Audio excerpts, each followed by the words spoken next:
네, 2월 마지막 거래일 코스피는 엎친 데 덮친 격 설상가상의 장세를 보여주고 있습니다. 주말에 리비아 사태가 오히려 악화일로로 치닫고 있다는 소식이 전해진 가운데 북한의 지정학적 리스크까지 겹쳐 있고요. 또 내일 휴일이어서 관망세까지 더해진 장입니다.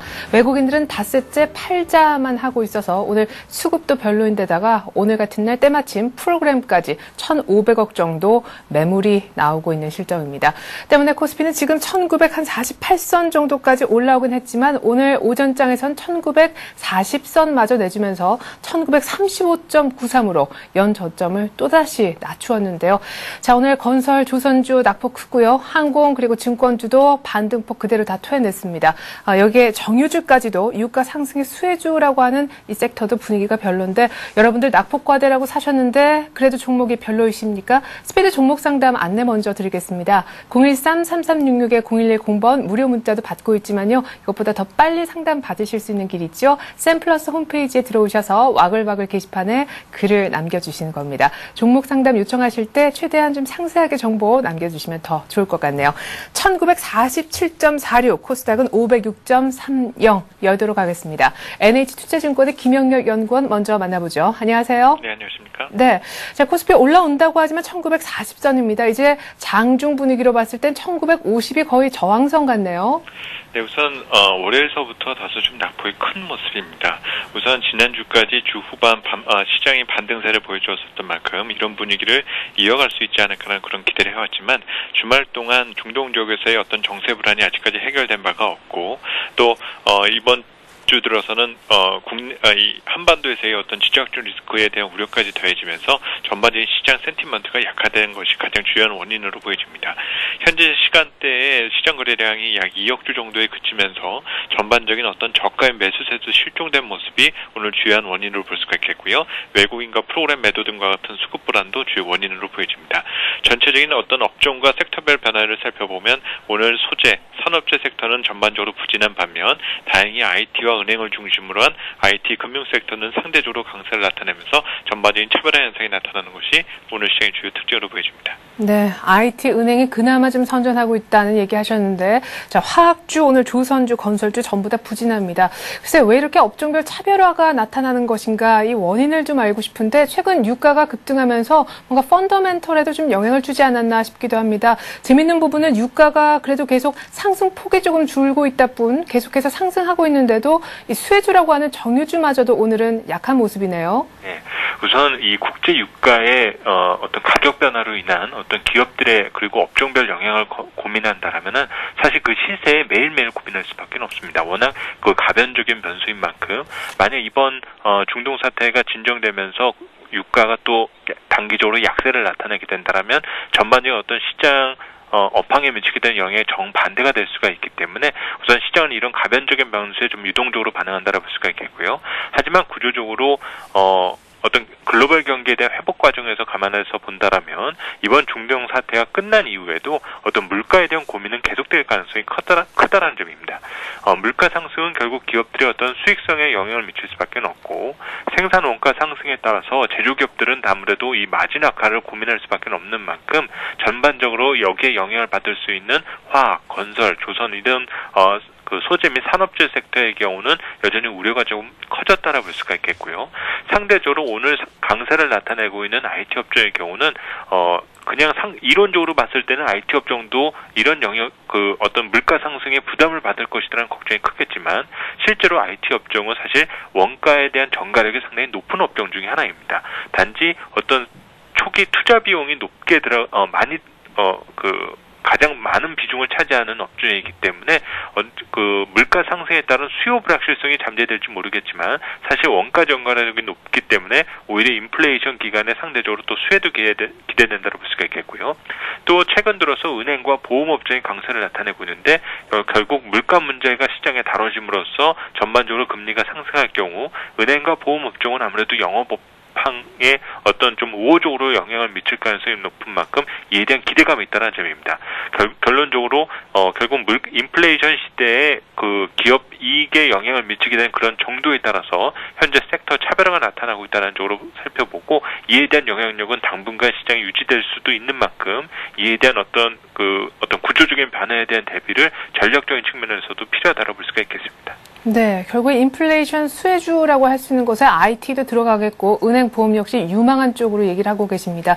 근데 낙폭 과대주에 대한 의견은 어떠신지 궁금하고요. 우리 김영렬 연구원님께서는 코스닥을 상대적으로 좋게 보시는데 아직까지 그 관점 유효한지 이것도 여쭤보고 싶네요. 네, 우선 낙폭 과대주의 경우는 당장 3월이나 4월까지의 관점 기간의 어떤 투자의 매력도는 상당히 높다고 볼 수가 있습니다. 하지만 이들 업종이 앞서 그 인플레이션과 관련된 어떤 구조적인 이슈에 그대로 노출될 가능성이 있다는 점을 감안하면은 우선 단기 대응 쪽에 초점을 맞춰두시는 것이 중요할 것 같고요. 우선 물가라는 것이 시장 이슈로 다뤄진다는 것 자체가 우선 매크로의 위험 변수가 잠재되어 있고 이런 것이 계속 시장에 잠복되어 있다라면은 시장은 아무래도 대형주에 대한 기피 현상이 일어날 수밖에 없습니다. 이런 과정에서는 상대적으로 코스닥 시장 내에서의 중소형주에 대한 관심이 높아질 수밖에 없는데요. 이미 1월 중순 이후에 대형주의 기피 현상이 심화되고 오히려 코스닥 상대 성과가 양호하게 나타나는 것이 이런 점을 이미 대변하고 있다고 볼 수가 있겠습니다. 따라서 단기적으로 어떤 그 매크로적인 위험 요인이 커졌을 때는 좀 투자에 있어서 고민거리가 많아지는 대형주 쪽보다는 이익 모멘텀과 수급이 양호한 코스닥 종목으로 압축하는 전략이 단기적으로는 바람직할 것으로 보여집니다. 네, 1월 중순 이후부터는 코스닥의 수익률이 더 좋았다는 얘기 또 들어봤습니다. NH투자증권 김영렬 연구원 분석이었습니다. 고맙습니다. 감사합니다.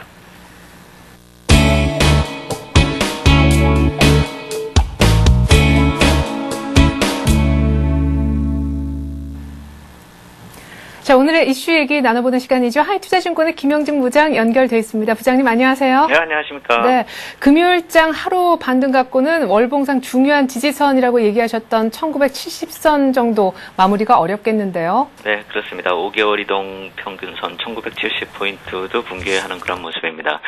큰 의미를 가질 수는 없는 그런 지표죠. 하지만 일봉이나 주봉이나 월봉의 지지선들을 차례로 무너뜨리는 모습은 좋다 이렇게 볼 수가 없겠죠. 기술적으로 지지선 찾기가 상당히 어려운 시점이다 이렇게 볼 수가 있겠는데요. 문제는 이제 지수 내림폭보다 투자 심리가 더 안 좋은 상태라는 점, 이 점 때문에 더 이 지지선 찾기가 어렵다 이렇게 봐야 될 것 같습니다. 월 중반 이후에 2000포인트를 하회하기 시작했었던 그 2월 14일 이후에 그 2000포인트를 깨고 내려와서 1970포인트까지는 바로 급락을 해버렸죠. 그리고 2월 17일의 저점은 1950포인트다. 이 점을 본다면은 오늘 지수가 1948포인트이기 때문에 실질적인 낙폭은 17일 이후에 한 10포인트 정도밖에 되지 않죠. 실제 낙폭은 별로 크지 않은데 등락 과정 속에서 이 업종 대표주 쪽에서 상대적으로 좀 강한 모습이 나타나면서 하방 경직성이 구축이 되고 있기 때문에 체감 지수는 점점 악화되는 그런 상황이다 이렇게 봐야 될 것 같습니다. 결국 거래일수 열흘 동안 우리가 뭐 많이 내린 것처럼 이렇게 생각은 하고는 있고 또 체감이 그렇게 되고 있는데 2000포인트에서 한 열흘 동안 1950포인트까지 등락을 보인 그런 모습이고 실질적으로 주가가 많이 빠졌다. 지수가 많이 빠졌다. 이렇게 보기도 힘들지만 이 주변 환경하고 주가 흐름이 투자 심리 자체를 많이 훼손시키고 있다. 이렇게 봐야 될 것 같습니다. 1950포인트 이쪽에서 내려가는 모습 오늘 보였었는데 결국 또 다시 올라오는 모습. 결국 이 1900포인트에서 1950포인트 사이에서는 하락 강도가 좀 상대적으로 약한 모습이 나타나고 있는데요. 문제는 시간이 지나면서 계속 저점을 낮추고 있는 그 모습이다. 이렇게 봐야 될 것 같습니다. 예. 우리가 이 차라리 그 급락이 나오고 이렇게 급반등하면서 이 급반전의 모습이 나타나면 보통 투자 심리에 미치는 영향이 그렇게 나쁘진 않은데요. 지금처럼 일정 지수대에서 등락을 하면서 그 과정 속에서 저점을 낮추는 모습이 이 바닥을 찾기가 매우 어려운 그런 모습이고요. 기술적으로요. 체감으로 놓고 봤을 때는 체감 지수가 더 안 좋은 그런 모습이다. 이렇게 정리를 할 수가 있겠다. 이렇게 말씀을 드리겠고요. 증시 주변 재료가 개선되기 쉽지 않은 모습이 지속되고 있는데 오늘 같은 경우는 아까 말씀하셨듯이 한국 특유의 그 지정학적 리스크마저도 또 추가돼서 부담이 되고 있는데요. 2010년에 우리가 더 열악한 상황을 그러한 재료를 좀 경험을 했었죠. 근데 지금 경험하고 있는 이 재료는 실제 전개 가능하다 이렇게 생각이 되는 것도 아닌 그런 재료가 시장에서 악재로 받아들여지고 있다는 점, 결국 시장 전체적으로 기저우가 약화되어 있는 상황을 반증하고 있다 이렇게 봐야 될 것 같습니다. 중국이 반등을 해도 우리 시장 장중 반등으로 지금 끝나는 모습이고, 일본 증시 플러스 전환했음에도 불구하고 우리 시장 좀 약세를 면치 못하고 있는 모습, 우리 시장 자체적으로도 어느 정도 이제 자생력이 좀 갖추어져야지만 상승할 수 있겠다 이렇게 말씀을 드리겠습니다. 네. 자, 1950선 중심으로 해서 계속해서 기간 조정이 이어질 그런 분위기인데, 말씀하신 것처럼 좀 시원스럽게 내리면은 또 저점도 좀 빨리 찾아질 텐데 하는 그런 마음도 드네요. 근데 최근에 유가 급등하는 거 포함해서 이 상품 시장이 들썩이는 게 결국 물가를 압박하고 우리 주식 시장까지 분위기를 흐리는 것 같은데 어떻게 보십니까? 그렇죠. 이 거시경제 지표 자체가 틀려진다면은 우리가 예측해왔었던 그런 모든 것이 틀려진다 이렇게 봐야 되겠죠. 기업 이익이나 또 우리 경제 흐름이나 모든 것이 틀려지는 그런 것 과정 속에 있다 이렇게 볼 수가 있는데, 언제 이러한 상품 시장 쪽에서의 악영향이 좀 마감이 되는가, 이걸 좀 살펴봐야 될 것 같은데요. 최근에 상품 시장 흐름을 보면 한 두 가지 정도를 생각해 볼 수 있죠. 지금 최근에 말씀을 드렸었던 그 원유, 유종 간의 스프레드가 좀 전에는 이제 WTI가 좀 하락을 하면서 두바이 브렌트가 강세를 보였었는데, 이 스프레드가 줄어드는 게 두바이 브렌트가 이 약세를 보이는 것이 아니라 WTI가 상승하면서 좁혀지고 있다는 점이죠. 결국 우리가 쓰고 있는 두바이 쪽이 약해지면서 스프레드가 좁혀지는 게 아니라 WTI가 올라오면서 상승을 한다. 이것은 결국 상품 시장 전체적으로 유가, 원유 시장이 좀 강세를 보인다. 이 관점으로 이제는 지켜봐야 되겠고요. 예전에 금 시장에서의 투기적 포지션이 많이 줄어들면서 곡물 쪽으로 옮겨갔다 이 말씀을 드렸었죠. 이제는 곡물 쪽에서 또 원유 시장으로 순환 상승을 하고 있는 그런 모습입니다. 결국 상품 시장이 그동안에 상승 동행해 왔었던 흐름에서 약간의 차별적인 흐름이 차차차차 이렇게 시간이 지나면서 나타나고 있는데요. 결국 실제 수요하고 공급 측면의 가격 변동 요인 외에 글로벌 자산 시장에서 유동성 흐름의 영향력이 제한적으로 나타나고 있다. 이 점을 좀 살펴봐야 되겠습니다. 결국 글로벌 유동성이 전체적으로 자산 시장의 인플레를 만들던 그 금융위기 이후의 양상이 이제는 어느 정도 한계성을 나타내고 있다. 이렇게 볼 수도 있는 것이죠. 결국 유동성 장세의 한계성을 보여주는 게 이 상품 시장이 전체적으로 오르던 그 모습에서 이제는 차별적으로 거의 주식시장에서 순환매가 나타나듯이 이렇게 차별적으로 나타나고 있다. 이 점을 좀 봐야 된다는 것이죠. 결국 이것을 주식시장하고 연결해서 생각해 본다면 2월에 나타났었던 그 선진시장하고요, 이머징 주식시장과의 차별화, 이거에 답이 될 수가 있는 거죠. 결국 유동성 장세가 어느 정도 한계성을 나타내면서 이제는 실적 장세로 가야 되는데, 그 이전에 유동성 장세의 한계성을 나타내고 있다. 이렇게 볼 수가 있는 것이죠. 이러한 움직임에서 그나마 좀 상품 가격 중에서 내리는 쪽이 많이 내려준다면은 이 절대가격 수준이 좀 한쪽이 좀 낮아진다면 물가에 미치는 영향이 좀 제한적일 텐데요. 상품 가격의 절대가격 수준이 전체적으로 높아지고 있는 그런 상황에서 계속 순환매가 이루어지고 있다는 점, 이 점은 결국 긴축에 미치는 영향이 또 무시할 수 없는 변수로 등장할 것이다. 이렇게 봐야 되겠죠. 2월에 금리 동결 우리가 했었죠. 금통위에서요. 이제 3월에 그 가능성을 높여놓은 그런 상황인데, 이 중동 변수가 쉬운 결정 내릴 수 없게 만들어놨죠. 결국 물가 수준은 지난달보다 더 시장을 압박할 텐데요.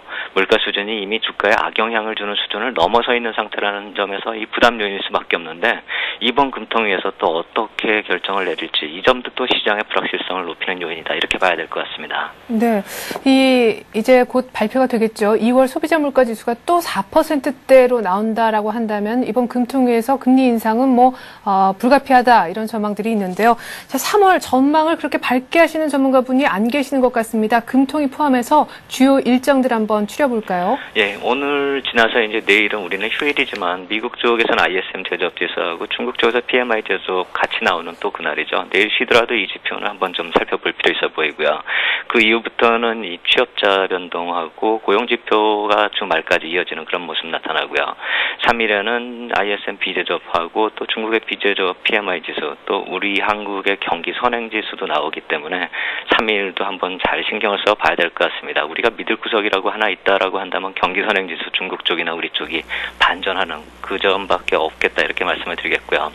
3월 중반에 들어서만 무겁다. 이렇게 봐야 될 것 같습니다. 10일에 금통이 선물 옵션 만기일 있고요.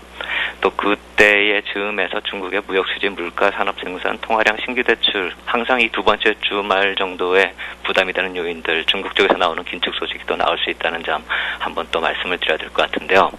2월 전망을 했을 때, 한 달 전에 2월 전망을 했을 때도 이 비슷한 말씀을 드렸었죠. 이 3월도 마찬가지 비슷한 말씀을 드려야 될 것 같습니다. 미국의 경제 지표 호전세가 지속적으로 좀 좋아질 것이다, 이렇게 예상이 되기는 되는데요. 과연 이게 우리 시장 쪽으로 긍정적인 영향이 나타날 수 있을까? 이 점은 결국 디퍼플링의 해소가 가능할까라는 그 질문에 대한 답이 되어야 될 텐데요. 결국 2월에 나타났었던 흐름 같은 흐름이 또 지속된다라고 한다면 3월에 미국 쪽에서 좋아지는 모습보다는 중국이나 우리 시장 쪽에서 좀 좋아지는 소식이 나타나길 바라야 되겠다, 이렇게 말씀을 드려야 되겠고요. 물가, 아까 말씀드린 그 물가나 금통위 문제, 이 점도 상당히 좀 중요하겠다, 이렇게 말씀을 드리겠습니다.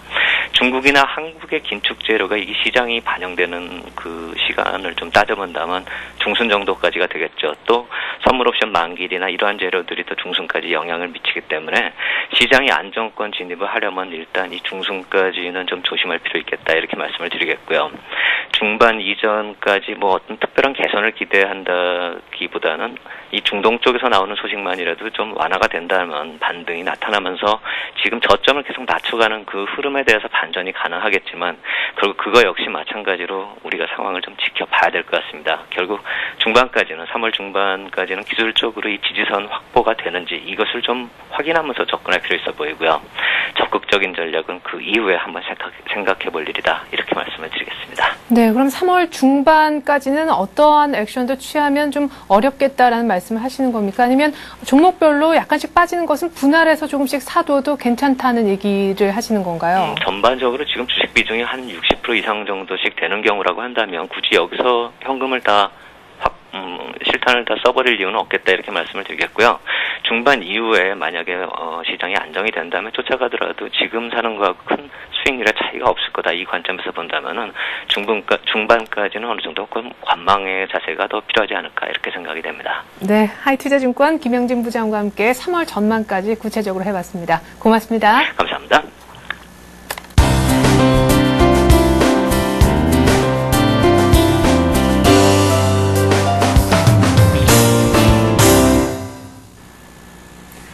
네, 잠시 후에 스피드 종목 상담 코너 시작됩니다. 013-3366-0110번 무료 문자로 저희가 종목 상담도 받고 있지만요. 더 빠른 길 있죠? 예, 샘플러스 홈페이지에 들어오셔서 와글와글 게시판에 종목 상담 요청하는 글을 남겨주시는 겁니다. 지금도 계속해서 받고 있으니까 많은 참여 기다릴게요.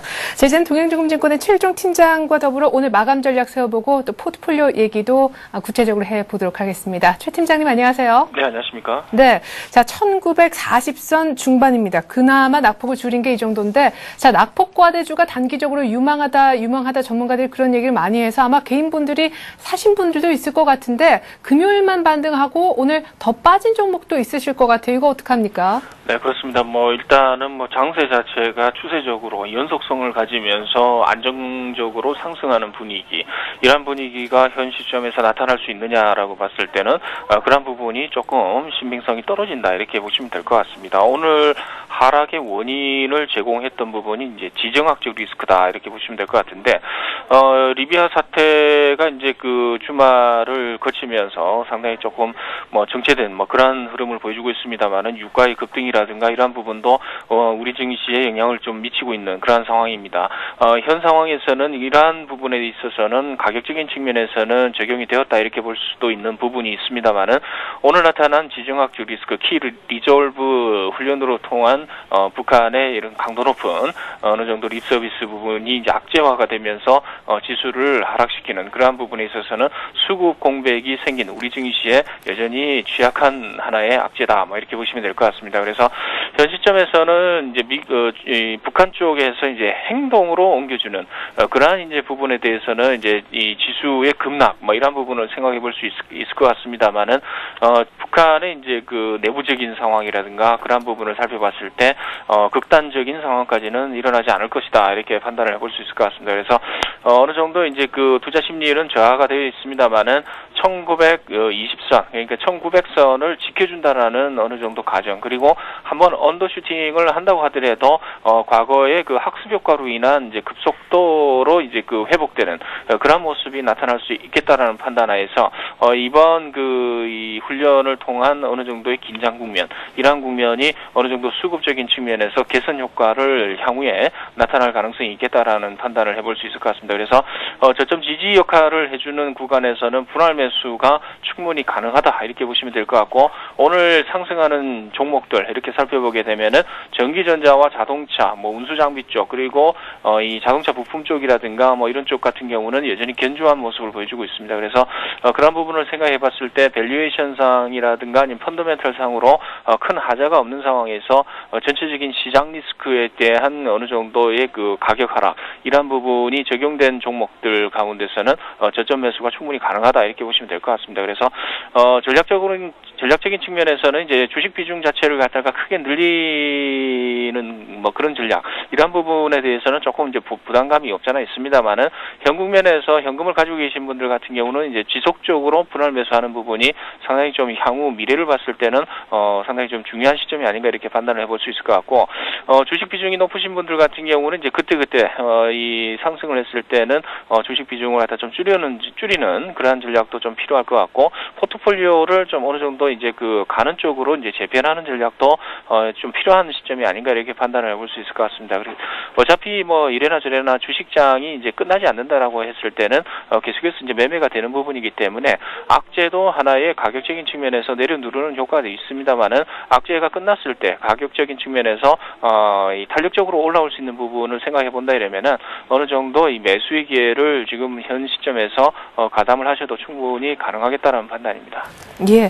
자, 그럼 우리 최종 팀장님이 갖고 계신 종목들은 오늘 또 어떤 수익을 보이고 있는지 AS 추가 의견까지 들어보도록 하겠습니다. 먼저 종목명부터 확인해 보시죠. 자, 세 개 종목 있죠? 호텔신라, 한일유화, STX, 조선해양. 자, 의견을 보니까요.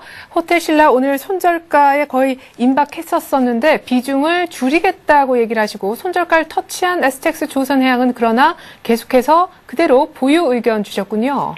네, 그렇습니다. 일단은 STX 조선해양을 갖다 먼저 말씀을 드릴 텐데요.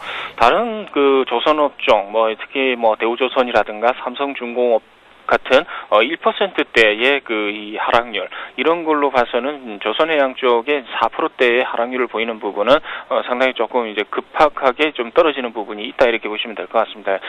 이런 부분에 있어서는 이제 STX 조선해양을 이제 끝까지 봐야 되겠습니다만은, 한번 좀 탄력적으로 좀 올라올 수 있는 부분도 없잖아 있는 부분이고, 기대할 수 있는 부분도 지금 상당히 좀 있는 부분이기 때문에 손절 라인에 이제 다가왔습니다만은 비중 자체가 10% 정도가 이제 되어 있죠.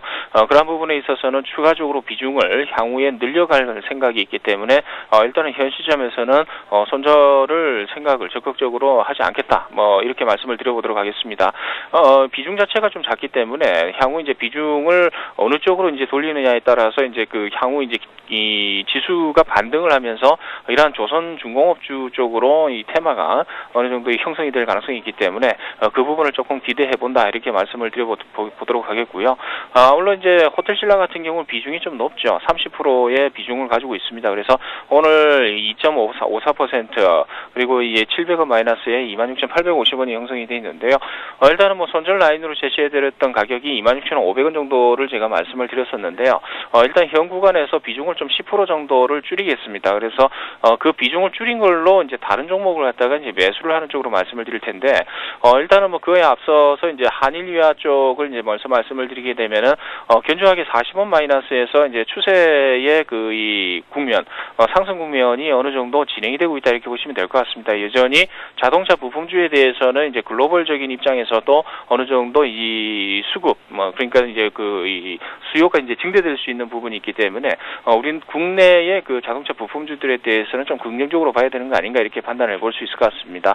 이와 더불어서 이제 글로비스 쪽이 이제 2.5%로 대형주 1순위로 상승률 1순위로 지금 진행이 되고 있는 것도 이런 부분을 좀 무관치 않다, 이렇게 보시면 될 것 같고, 그래서 이제 한일유화 같은 경우는 충분히 올라올 때까지 조금 기다려보는 전략으로 좀 계속 가져가도록 하겠습니다. 아울러 오늘 말씀을 드릴 종목이 이제 넥센 타이어 쪽인데요.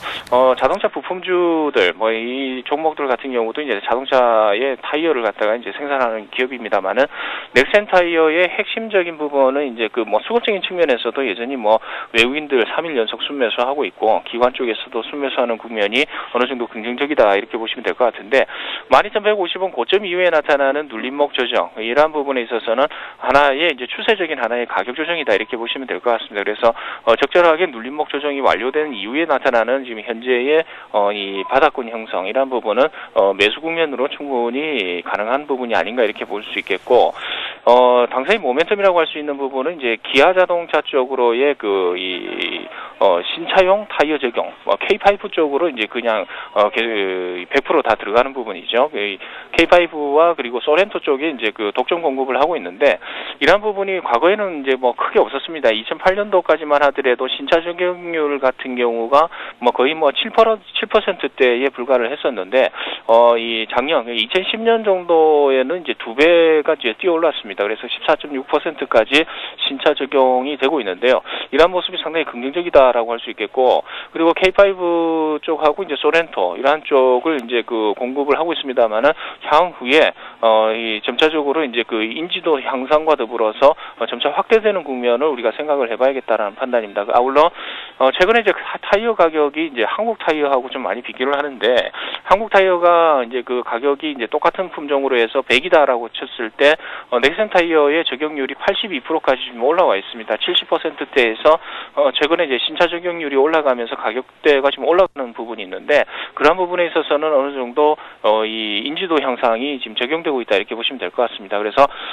이 향후에 이제 이런 부분을 생각해 봤을 때 현 구간에서 이제 10,000원에서 1,500원 현재까지의 이 매수 적용이 좀 가능할 것 같고요. 그리고 목표가는 단기적으로 12,000원까지 보겠고요. 그리고 중기적으로는 15,000원까지 봅니다만은 1차 목표가 12,000원까지 우리가 관망을 하면서 이제 지켜봐야겠다는 판단이고요. 손절 라인은 9,900원 정도 선이 되겠는데요.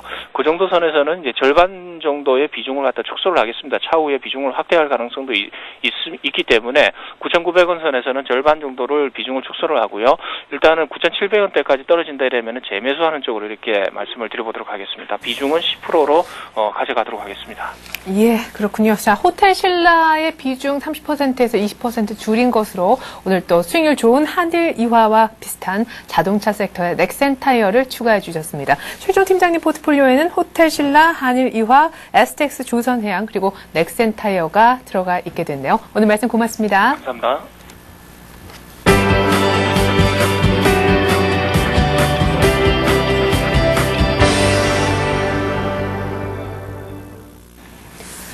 네, 지금부터는 오전 방송 마켓앤센 증시에서 전문가가 제시했던 종목 장 마감 30여 분 앞두고 AS 받아보는 시간 갖겠습니다. 전투개미님 만나보죠. 안녕하세요.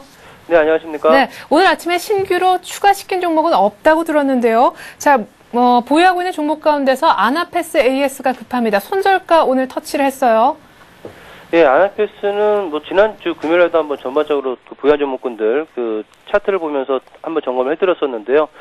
아나패스는 지난 그 17일날 편입한 종목이거든요. 오전에 매수하신 분과 오후에 매수하신 분 평단가가 좀 다릅니다. 그날 워낙에 단기적으로 좀 급락이 장중에 장 상황 자체가 좀 그날 나왔었기 때문에 그래서 17,000원 초반에 사신 분도 있고 16,000원 초반에 사신 분도 있거든요. 그래서 지금 포트폴리오가 10% 정도 비중이 되어 있는데 그렇다면은 뭐 지금도 빠졌을 때 또 바닥으로 보이거든요. 바닥으로 보이기 때문에 오히려 비중을 10% 정도 늘려서 평균 단가를 좀 조절해보는 전략으로 말씀드리도록 하겠습니다. 그래서 17,000원대에 좀 사신 분들은 지금 16,000원 정도에 머물러 있죠. 그래서 16,000원 정도 또는 16,000원 밑에서의 매수를 하셔가지고 16,000원대를 평균단가를 낮추신 다음에 다만 손절매 라인은 15,700원이었는데 15,500원으로 하향해서 대응을 해보도록 하겠습니다. 예. 자, 아나패스 결국에는 조금 더 밑에서 사서 평균 단가를 낮추자 이런 얘기 하셨습니다. 10% 정도 추가 매수 의견을 결국 내주신 게 됐고요. 자, 셀바이오텍부터 아주 간단하게 꼭 들어야 될 코멘트 있으면 이 시간에 좀 접할 수 있을까요? 네, 셀바이오텍은 그 서울경제 그 신문에도 그 CEO 인터뷰가 나온 게 있는데요. 그거 한번 좀 참고를 좀 해보시고요. 말씀드린 대로 셀바이오텍 같은 경우에는 뭐 3월 달에 또 큰 또 모멘텀이 있기 때문에 손절매선 4,400원 깨지지 않는다라면 보유하는 관점 그대로 유의하시면 될 것 같습니다. 지금 매수 단가 대비해서 대략 한 4% 정도 밀려져 있는 수치인데요. 역시 그 셀베터 같은 경우에도 바닥권에 머물러 있는 상태이기 때문에 반등 나오리라 보여지고요. 목표가 그대로 5,500원 잡아드리도록 하겠습니다. 아나페스는 방금 전에 설명드렸고요. 그 다음에 SNS텍이 좀 오늘 장중 좀 밀리고 있는 모습인데요. 4,300원 손절매 라인을 이탈하지 않는다면 보유 관점 유지하도록 하겠습니다. 잘 버티던 종목이 좀 흔들리고 있는 모습인데요. 21선 가까워져 있는 상황이기 때문에 반등 나오거나 아니면 21선을 깰 거로 보이는데요. 21선 지켜진다라면 단기 바닥권이기 때문에 조금 더 여유있게 관망을 해보시고 말씀드린 대로 손절매선을 이탈하면 손절매, 그리고 손절매선 이탈하지 않는다라면 반등을 계속 기다리는 관점에서 보도록 하겠고요. 그리고 아바코 종목은 현재 한 4% 정도 수익이 나오고 있는 상태인데요. 이 18,000원을 회복을 하면은 탄력적으로 상승할 수 있는 그런 상황입니다. 그래서 이 아바코 같은 경우에는 뭐 이번 달이죠. 3월 달에 그 AM OLED 쪽에 또 장비 수주에 대한 모멘텀도 있는 걸로 파악이 되고 있기 때문에 18,000원대에서 좀 탄력 붙는 부분 기대를 해보시고요. 목표가 19,000원 그대로 유지하도록 하겠습니다. 최근에 기관들의 매수를 들어오고 있는데 매수 들어오는 이유는 잇따라 말씀드리도록 하겠고요. 롯데미도파는 뭐 장이 굉장히 좀 불안한 상황이었습니다만은 뭐 지금 17,700원, 그러니까 매수하신 단가에서 생각을 해보면 뭐 조금 더 이제 올라 있는 그런 모습이거든요. 롯데미도파 같은 경우에는 16,300원에서 16,000원의 매수죠. 그래서 대략 본전 정도에 있는 수준이기 때문에 롯데미도파는 또 쌍바닥 저점 잘 만들고 있으니까 반등 기다려 보시는 전략 유효하겠습니다. 그리고 아토를 지난주 이제 금요일에 말씀드렸었는데요. 아토는 매수 9,600원에서 9,500원 매수 말씀드렸는데요. 지금 9,800원까지 올라가다가 현재 마이너스 1.5% 약간 밀려있는 모습입니다. 그러나 기관 매수가 계속 들어오고 있는 상황이기 때문에 뭐 수급적으로 탄탄한 모습이고요. 뭐 지금 약간 수익이 나고 있긴 합니다만 만약에 9,600원 밑으로 온다라면은 매수하시는 전략 그대로 유지하셔도 되겠고요. 뭐 보유한 물량 그대로 보유 관점, 그리고 목표가 1,400원 그대로 유지하도록 하겠습니다. 네, 아바코, 아토가 좋아 보이고 아나페스하고 SNS텍은 약간씩 불안한 그런 모습이네요. 자, 근데 오늘 오후장에서 새롭게 편입할 종목이 지난번에 한번 손절해서 포트에서 뺐었던 퍼스텍이라면서요? 예, 퍼스텍 좀 아쉽게 좀 이탈을 해서 좀 제외를 했었는데요. 예. 퍼스텍 같은 경우에는 뭐 전쟁 관련 테마로 움직이기도 하지만 그래서 최근에 그 부분 때문에 오늘 좀 다시 반등을 하는 모습인데요. 그래서 퍼스텍은 올해 그 실적이 굉장히 좋아지는 그 회사이기 때문에 전쟁 관련 테마가 이슈가 없더라도 충분히 상승할 수 있는 종목으로 판단을 드리도록 합니다. 그리고 이 퍼스텍 같은 경우에는 지금 군사훈련이 뭐 이제 그 3월 10일까지 있기 때문에 계속 전쟁 관련주들이 이슈가 되면서 어떤 상승 모멘텀이 단기적으로 좀 있을 것으로 보이고요. 그리고 3월 달에는 이제 2월 달에 왔었던 그 인도네시아 사찰단이 왔었던 이런 부분들이 잘 원활하게 진행되면서 수주에 대한 부분도 아마 공식적으로 발표가 될 것으로 보입니다. 그 이외에도 또 수주에 대한 부분들이 다른 부분들도 진행되고 있기 때문에 퍼스텍에 대해서는 지속적으로 관심을 가져야 되겠는데요. 대략 3,000원권하고 2,400원권이 장기 박스권이거든요. 이 박스권을 도파하면 굉장히 강세가 나오는 것을 여러분들 잘 아실 텐데, 요번에 이제 바닥권에서 반등 나오고 있는 현재 시점에서 보면 대략 지금 가격이 2,685원이죠. 그래서 매수 단가는 2,700원에서 2,600원으로 잡아드리도록 하겠고요. 3,000원 그 박스권 상단선을 넘어서게 되면은 대략 3,600원까지 강하게 상승할 수 있는 여력이 있기 때문에 3,600원 목표가는 전보다 더 올려서 3,600원으로 제시해드리도록 하겠습니다. 손절매 라인은 박스권 하단선 라인이 2,400원으로 제시해드리도록 하겠습니다. 네, 자 그럼 신규 종목인 퍼스텍이 편입된 우리 전투개미님의 완성된 포트폴리오 다시 한번 보시겠습니다. 자, 종목 수가 꽤 많이 되죠. 자, 결국 현금은 20%로 줄게 됐고요. 좀 전에 설명해주신 퍼스텍이 10% 그리고 제일 처음에 저희가 AS 받았었던 아나페스를 10% 오늘 추가 매수하자 의견을 주셨기 때문에 아나페스만 비중이 20%로 늘게 됐고 종목 7개, 나머지 종목들은 다 10%씩 차지하고 있는 전투개미님의 포트폴리오가 되겠습니다. 자, 오늘 이렇게 말씀드렸던 종목들 대응 전략은 계속해서 오전 방송인 마켓앤 센증시어에서 세워드릴 거고요. 장 마감 앞두고 라스트 성공 전략에서도 저희가 AS 계속 이어가겠습니다. 전투개미님 포트폴리오에도 많은 관심 부탁드리겠습니다. 고맙습니다. 네, 감사합니다.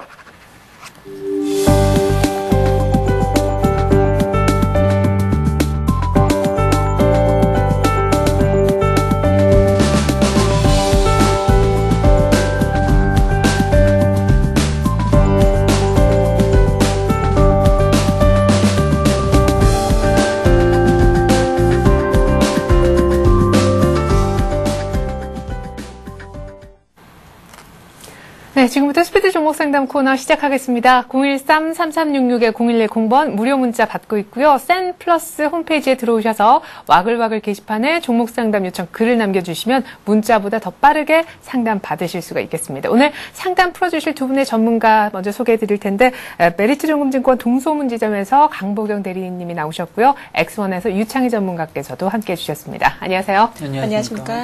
네, 코스피가 1950선 오후장에서 아주 잠깐 회복을 했었다가 다시금 1940선 정도입니다. 종목들도 때문에 낙폭이 그대로 지금 유지가 되고 있는 그런 상황이라고 볼 수 있겠는데요. 자, 여러분들 종목 상담 지금 먼저 약속해드린 대로 와글와글부터 가서 풀어보도록 하겠습니다. 먼저 깔끔이님이 이런 글을 올려주셨네요. 동아지질 사고 싶은데 오늘 매수해도 될까요? 오늘 너무 올랐는데 적정 매수가 부탁드립니다라고 하셨습니다. 오늘 유라시아 터널 때문에 해저 터널 테마로 묶였어요. 동아지질 하필이면 오늘 거의 상한가 간 날 사고 싶다 하시는 분이 나오셨네요. 네, 오늘 갭상승을 하면서 이제 매수 찬스를 좀 노리시는 것 같은데 지금 현재 그 동아지질 같은 경우는 앞에서도 말씀해 주셨지만 터널 굴착 부분 그리고 이제 지반 개량 부분에서 국내 80%를 차지하는 업체라고 보시면 되겠습니다. 오늘 SK건설의 유라시아 해저 터널 사업 부문 이제 획득 소식으로 부각을 받고 있는데요. 동종 비슷한 업종이 한국선제나 특수건설, 울트라건설, KT서브마린 같은 종목들도 오늘 많이 올라오면서 좀 전체적으로 좀 호조를 보이고 있는 상황인데 오늘 따라가시겠다고 하시면 일단 조금 오늘은 좀 관망하시라고 말씀을 드리겠고요. 지금 오늘 좀 차트를 보시면 갭상승이 나와 있는 상태입니다. 오늘 갭상승이 나타나서 내일 물론 또 급등할 수도 있겠지만 이 자리에서는 한번 갭매고기를 하러 내려올 수 있는 자리이기 때문에 일단 일봉 주봉상으로 보면 아무래도 이 자리에서는 오늘 따라가기가 조금 부담스러운 자리라고 보입니다. 네. 물론 거래량이 수반되면서 올라가고 있다는 점 이제 추세의 좀 변화라고 보실 수는 있겠는데요. 만약에 사신다면 일단 갭매고기를 해서 내려올 수 있는 자리인 한 14,500원 선에서 분할 매수하기를 권해드리고요. 일단 주봉상으로 보셨을 때도 오늘 갭상승이 일어나면서 호조를 보이고 있지만 60주 선에 좀 걸리는 자리이기 때문에 14,500원 선 전후로 해서 좀 분할해서 들어가시는 전략을 권해드리겠습니다. 그런데 가격은 얘기하셨는데 과연 이 테마주를 지금 매매하는 것이 적당하냐? 특별히 유라시아 터널 많은 테마가 있는데 이 테마가 매수하기 참 좋으냐? 이 얘기를 먼저 좀 사실 여쭤봐야 될 것 같아요. 네, 그렇습니다. 지금 자리에서는 일단 바닥권을 형성하고 이 부분에서 일단 테마를 좀 이용해서 올라오는 그런 부분도 있기 때문에 여기서 적극적으로 따라가시기에는 좀 부담이 있는 자리라고 보입니다. 따라서 지금 추격 매수는 좀 자제를 하시고 이 자리에서는 일단 추이를 2, 3일 정도 조금 더 관망하시는 게 더 현명하지 않을까 싶습니다. 네, 자 추격 매수 자제하십시오. 깔끔이님 대신 동아지질 적정 매수가는 14,500원 정도대라고 얘기를 하셨습니다. 자 계속해서 홍조교님의 글 한번 보러 갈까요? 한화 종목에 대해서 물어보셨는데 45,615원이 평균 매입 단가라고 적어주셨고 20% 현재는 마이너스 수익 중입니다. 어떻게 할까요? 80점을 놓친 것 같네요 하셨는데 이분은 사실 손실이 크진 않습니다. 지금 현재가가 한 44,000원 정도대니까 아마 5만 원대 사신 분들은 지금 엉엉 우실 것 같은데 지주회사 한화 왜 이렇게 반등이 안 나옵니까? 일단 시장이 전체적으로 안 좋다 보니까 반등이 안 나오는 거죠. 예. 시장 그리고 지난번 영업이익이 좀 안 좋게 나왔는데 이 부분이 대우조선해양 관련해서 이제 이익보증 패소가 나오면서 네. 영업이익이 좀 악화됐거든요. 근데 이런 부분 단기적인 부분이기 때문에 신경 쓸 필요는 없다고 보고요. 오히려 이제 자회사들이 이제 화학 관련되거나 또 최근에 들어서 이제 방위산업 관련해서 이제 좀 실적이 올해 개선될 여지가 충분히 있기 때문에 제가 보기에는 길게 봤을 땐 큰 문제가 없다고 봅니다. 그리고 지금 보신다면 매도 타임 좀 놓치셨지만 지금 위치에서는 홀딩하는 위치겠죠. 차트를 좀 보신다면요. 일단 지금 거의 한 작년에 보신다면 한 4회에서 5개월 정도 계속 기간 조정을 보여 박스권 흐름을 띄었던 그 자리까지 밀렸거든요. 그럼 여기서는 추가적으로 악재가 이 회사가 안 좋아서 밀린 게 아니라 전체 시장이 안 좋아서 밀린 거거든요. 그러면 시장이 추가적인 악재가 나오지 않는다면 여기서 충분히 지지가 될 거라 보고 있습니다. 그러면 일단 45,000원이나 241선 라인이 43,000원만 지지가 된다라면은 계속 홀딩 하셔서 중기적으로 봤을 때 수익이 날 수 있다고 보고 있고요. 다만 또 최근에 수급을 보신다면 기간이 좀 안 좋게 나오고 있죠. 근데 네. 기간 장세다 보니까 기간이 매도세가 나오면서 주가 밀리고 있지만 외국인이 아주 강하진 않지만 꾸준하게 매수세를 보이고 있다는 것은 외국인도 중기적으로 봤을 때 긍정적으로 보고 있기 때문에 기간이 매수가 들어온다면 주가는 분명히 터닝할 수 있을 거라 보고 있습니다. 그래서 43,000원 지지가 놓고 대응하시고요. 일단은 1차로 걸릴 수 있는 위치는 한 61선 라인이 49,000원 정도가 될 수 있으니까요. 여기서 돌파가 되는지 확인하면서 대응하셨으면 좋겠습니다. 네, 결국 한화 손절 라인 3,000원 얘기를 하셨습니다. 현재 44,000원대니까 계속해서 중기적으로 조금 가져가십시오. 목표가는 49,000원 이렇게 보시네요. 중기로 외국인들도 가져가는 분위기다라는 얘기 하셨다는 것도 기억하시고요. 자, 이번에 한번 문자 쪽도 가볼까요? 끝번호 8598 쓰시는 분께서요. LNF 봐주십시오 하셨는데 28,500원에 사셨고 10% 정도 어떻게 대응할까요 하셨습니다. 왜 이렇게 어떻게 대응할까요? 라고 보내셨는고 하니 매수 가격은 28,000원대인데 오늘 현재가를 보니까 2만 원이 안 됩니다. 오늘 같은 장에서 2% 오르는데도 2만 원이 안 되면 손실이 꽤 되시거든요.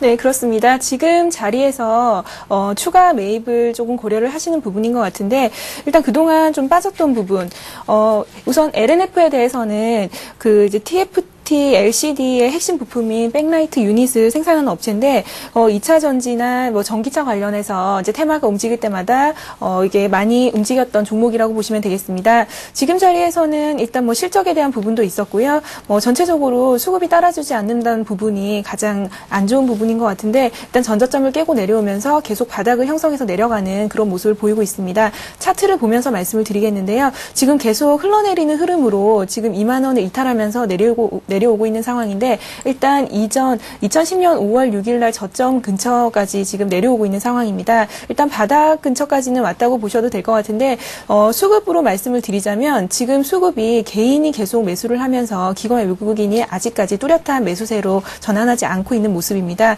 따라서 지금 자리에서는 뭐 10% 비중이라서 추가 매수를 하셔서 평균 단가를 낮추셔도 좋은 시점이긴 하지만 일단 지난번 저점인 17,500원 선을 지지하는지 여부를 확인하시고 그 이후에 대응해도 늦지 않다고 생각이 듭니다. 네, 자 17,500원 정도 지지가 확실히 된다 싶으면 그때 LNF 추가 매수하셔서 평균 단가 낮추는 전략도 가능하겠다고 하십니다.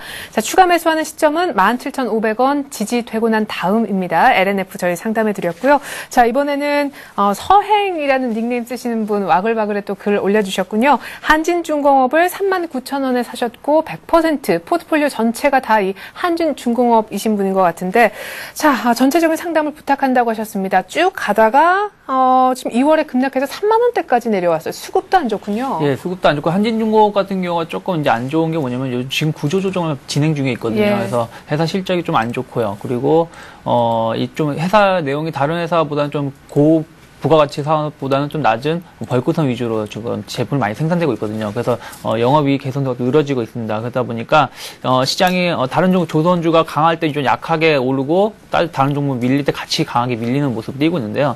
일단 제가 보기에는 비중이 100%시다면은 일단 손절 타임을 좀 잡으셔야 되지 않을까 싶습니다. 왜 그러냐면 차라리 이 종목을 갖고 가느니 차라리 더 좋은 조선주로 갈아타는 게 더 좋기 때문이죠. 만약에 갖고 가신다면요. 그래서 지금 위치에서 보신다면 반등도 참 약하다는 거. 최근에 조선주가 많이 반등을 줬어도 이 종목이 약하다는 걸 알 수 있습니다. 네. 자, 일단 지금 차트적으로 보신다면 일단 3만 원이 무너지게 되면은 추가적 지지 라인이 없기 때문에 여기서 이 자리가 또 지난 9월 달에 나왔던 9월 9일에 기준 양봉이 될 수 있거든요. 네. 지금 보고 있는 요 위치이기 때문에 이 자리가 무너지게 된다라면 지금 이 종목은 추가적으로 28,000원 정도까지 추가하게 나올 수 있습니다. 거기서 최근에 바닥 따지는 모습도 좀 약하기 때문에 그렇죠. 네. 그렇다면은 일단은 3만 원이 무너진다라면은 비중 좀 줄이시고요. 아니면 지금 이 종목을 매도를 하시고 다른 조선주를 가져가신다면은 삼성중공업이나 현대중공업 같이 대우조선해양이나 지금 반등을 주고 바닥을 다지는 종목으로 교체 매매하신 전략이 좋을 것 같습니다. 자, 그럼 조금만 더 명확하게 해주세요. 지금 100% 비중이 되니까 지금 만약에 갈아탄다면 비중 몇 %만 덜어내고 갈까요? 갈아타신다라면은 전량 다 갈아타시는 게 낫겠죠. 아니면은 예. 비중을 한 50% 전량 매도하고 그쪽 50% 30%는 네. 50% 갈아타시고 다른 종목을 교체 매매하시는 것도 괜찮고 한 종목의 비중 100%는 조금 위험하다고 생각됩니다. 네, 한진중공업 3만 원 지지가 조금 불안불안하게 여겨진다고 하세요. 차라리 조선주를 노린다면은 삼성이나 현대중공업 쪽으로 가보자는 얘기하셨습니다. 일단 만약 그렇게 된다면 전량 매도라고 얘기를 하셨고요. 자, 그리고 주식 초보자라는 닉네임 쓰신 분의 종목 효성으로 넘어가 보겠습니다. 98,000원에 사셨고 20% 정도 갖고 계신데 지금 현재가가 8만 원이 안 되는 오늘도 3% 급락하는 78,000원대입니다. 자회사 문제, 지능기업 얘기도 있었었지만 효성이 정말 좀 전에 앞서서 봤었던 한화보다 더 심해요, 사실.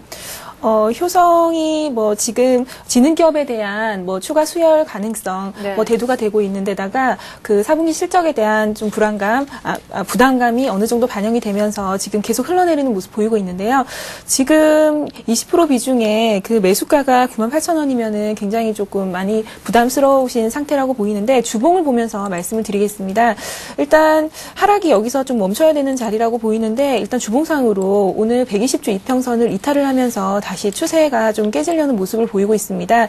지금 자리에서 뭐 이제 손절을 바로 권해드리긴 좀 쉽지 않은 상황인데 왜냐하면 일단 이격이나 심리가 일단 과매도권으로 내려와 있는 상황이기 때문에 단기 반등이 좀 가능한 자리라고 보입니다. 따라서 지금 자리에서는 일단 단기적인 반등을 좀 노리실 타이밍이라고 보고 있는데요. 지금 자리에서 만약에 반등을 노리신다면 일단 물량을 조금 정리하고 가시는 게 좋은 타이밍이라고 보입니다.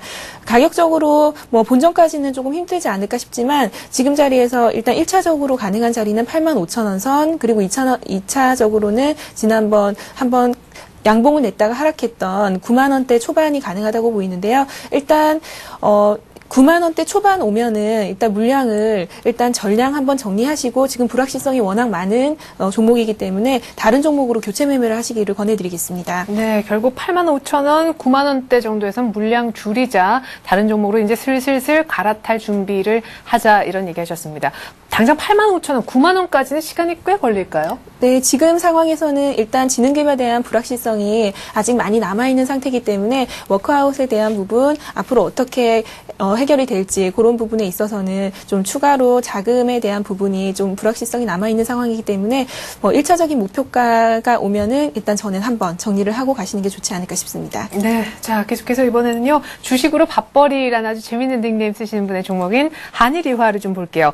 6,750원에 사셨다고 보내주셨고 20% 정도의 비중이라고 적어주셨는데 목표가가 궁금하시나 봐요. 앞서서 최일종 팀장님의 포트에 들어가 있는 종목으로서 최일종 팀장님은 6,900원을 단기적인 목표가로 제시한 바 있는데요. 우리 유창희 전문가는 얼마를 부를까요? 네, 지금 뭐 자동차 부품주는 올해 좋게 보고 있습니다. 네. 사실 완성업체보다도 개인적으로 더 좋게 보고 있기 때문에 좀 끌고 가시는 전략도 괜찮다 보고 있고요. 또 최근에 주가가 많이 밀렸음에도 불구하고 부품주들은 바닥을 다지거나 혹은 고점대에서 아직은 주가를 견저지키고 있다는 것은 여전히 시장에 관심을 받고 있다는 것을 참고하신다라면은 좋게 볼 수 있지 않을까 싶습니다.